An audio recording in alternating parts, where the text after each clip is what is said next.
You're watching The Globe. SADC must work hard to dispel perceptions that it is a toothless body. This emerged when the University of Johannesburg hosted a colloquium on SADC turning 30 years. Academics and former leaders scrutinized the regional bloc's successes and failures since it came into existence. SABC News reporter Khayelihle Khumalo was there and spoke to former Malawian President Joyce Banda about this and more. Well, absolutely, quite a very important day as the University of Johannesburg is looking at the role played by one of the very important pillars when you talk about economic integration within the regional bloc of Southern Africa. And of course, quite a number of speakers who have spoken about the importance of making sure that the aspirations of SADC are realized. And joining us now is former Malawian President Dr. Banda. So thank you so much indeed, once again, Madam President, for allowing us to talk to you. Maybe first and foremost, lovely. Maybe first and foremost, let's talk about the importance of today's gathering. You were talking about making sure that, you know, people understand the critical role that's played by SADC. Our leaders have played the role of bringing the region together. They formed Sadiq with double C, and then this Sadiq that was to look at the lives of our people in the SADC region. They are transforming their lives, their economic growth, the economic growth of our economies, the infrastructure development, and so on and so forth. And I must commend our leaders, both the founding and those that came later, including myself, for the efforts that we have made to ensure that the region stands together and stands united, peace and security. But we have recently started to see insurgencies and conflicts in our region. What is it that we haven't done right? So this conference looks at where we're coming from, where we are today, and where we intend to go. But the excitement for me is that these are scholars. The University of Johannesburg has hosted this event, has brought into this event the Institute for the Pan-African Thought and Conversation. All of us talking about Sadiq at 30, and mapping the way forward. I have learned today, and I am really, really surprised and pleasantly surprised that our scholars have ideas, they have articulated issues about the region that could help partnerships between the political leadership, our heads of state, our countries, our nations, and our scholars to draw that solid plan that this region requires going forward. Quite a very invigorating session for sure, Madam President. I suppose one of the very issues that you raised was around the perceptions out there, you know, where at times SADC is seen as a toothless bulldog. And also you just broke it down where you spoke about not looking at one aspect, but you have to look at broadly, because there are so many aspects enshrined in terms of the role of SADC. But the issues of perception, the issues of being responsive to the regional bloc's concerns, how does SADC turn around this situation? You know, the disappointment is being aggravated by the state of our economies, by the period, the phase that our people are going through, the poverty, the lack of opportunity, the hopelessness, and looking to the leadership for solutions, and then the region being seen as a region that is not providing those solutions. And I think that is the conversation we need. Perceptions are there indeed if we look at it separately. But here we are. We have 14 countries standing together and standing united. And that is a plus. That is an achievement. At least that's a starting point for us to say, yes, we are a bloc, powerful bloc, but what have we failed to do? For me, if you ask me, our young people are crying. Our women are crying. I mean, COVID taught us things that we didn't expect before. Domestic violence went up. Girls dropped out of schools. Poverty increased. Early marriages, child marriages increased. Those are issues that we should tackle. And I want to give an example of myself when I became a leader. I learned very quickly that leadership is a love affair. You must fall in love with the people yourself, and the people must fall in love with you. Those people love us, but we must love them too. And love them how? That when we become leaders, we must look at the bigger projects. We must, yes, infrastructure, regional infrastructure to connect our nations, but also down to grassroots for poor programs that change the lives of the people. When people see a road, down the road, tarmac road, huge road, this person doesn't feel it because this person is just struggling to survive, to find a meal, the next meal. So whether there's a new road or not, they don't care and they don't know. What is it that we can do as Sadiq, that as we grow our economies, it is not just a few that translate into that middle income nation, it is everybody not left behind. And once again, Madam President, you had a very rare opportunity where you were at the State House. We know it's still quite a massive battle where the issue of the female leadership in the continent, but you spoke about the strides that have been made, citing Rwanda as one of those shining examples where you have a significant number of female MPs. But as a continent, how do we get more female leaders to go to the State House?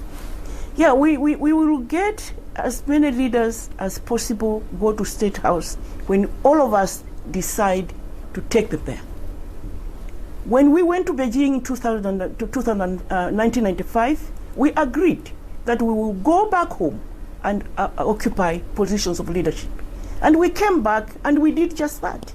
But what we did not discuss is what is it that we will do is when a woman gets into position of leadership, that she should stay, to help her to stay in that position of leadership. Because somehow, what we have found, all of us, without exception, maybe with the exception of Ellen Sirleaf, that when we get there, the first thing that your enemies will do is to find ways of getting you out. And they succeed, because we don't know how to play that dirty politics. We get into leadership as women, and all we know is we must do things right, you must change the situation, you are compassionate, and you are even implementing poor programs. For you, it is to change the lives of the people that placed you in that job in the first place. We realize that we are in State House at the pleasure of the people who took us there.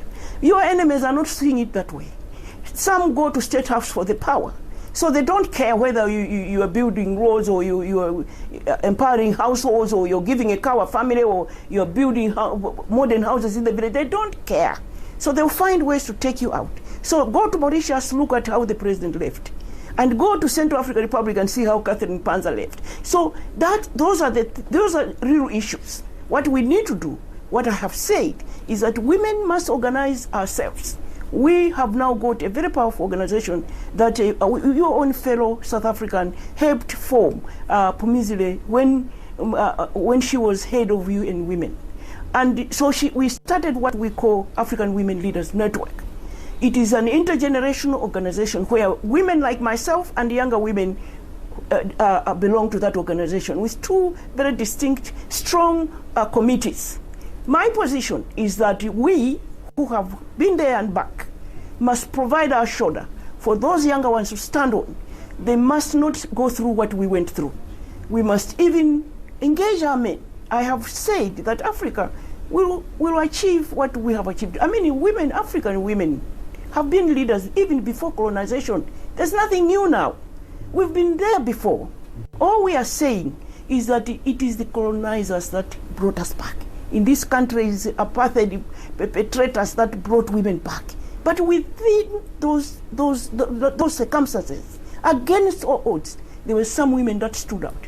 Graça Machel, Winnie Mandela, Albertina Sisulu, Rose Chiwambo in Malawi, across the continent, and stood side by side with their brothers to fight against that injustice, to get self-rule. What we are saying now, we will work with our men. We will not confront them, castigate them. We will not antagonize them. We shall engage them. We shall work together. And they need to sit down and listen. We are their mothers, but we are the majority too. Yeah. So the men, a lot of them, the way I see things, they have come to understand that this continent will make a lot of progress and succeed if the 50% of its population is not left behind. And just before we let you go, Madam President, you also spoke about a very critical issue around cohesion. We do know in South Africa there's a bit of a challenge in terms of their coexistence, especially in the very economically depressed areas between South Africans and non-nationals. What would be your advice as a country? We know that, it's a myriad of challenges we're facing, not just as South Africa, but as the continent. How do we find each other and understand why migration pattern will never be stopped? It's a global phenomenon, but how do we find each other? The issue of xenophobia is a huge issue. Cannot be explained by me in 2 minutes.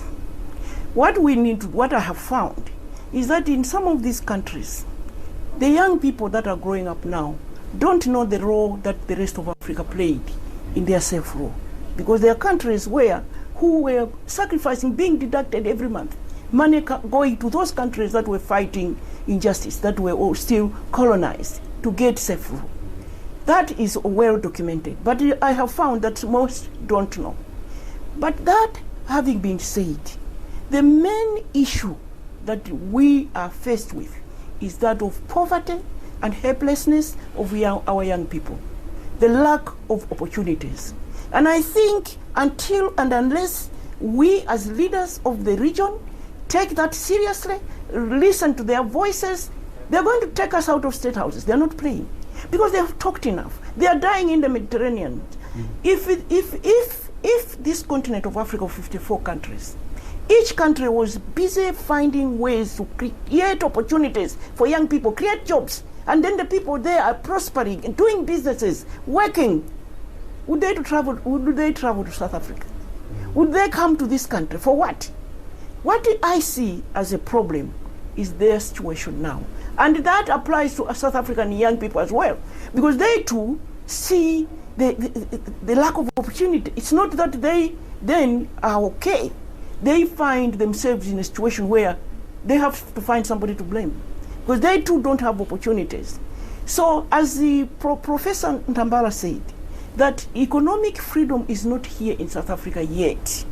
And so while the economic muscle is not with the young people, those that are maybe complaining about those that come to take their jobs, until they see opportunities going to them, they will not care about who else comes.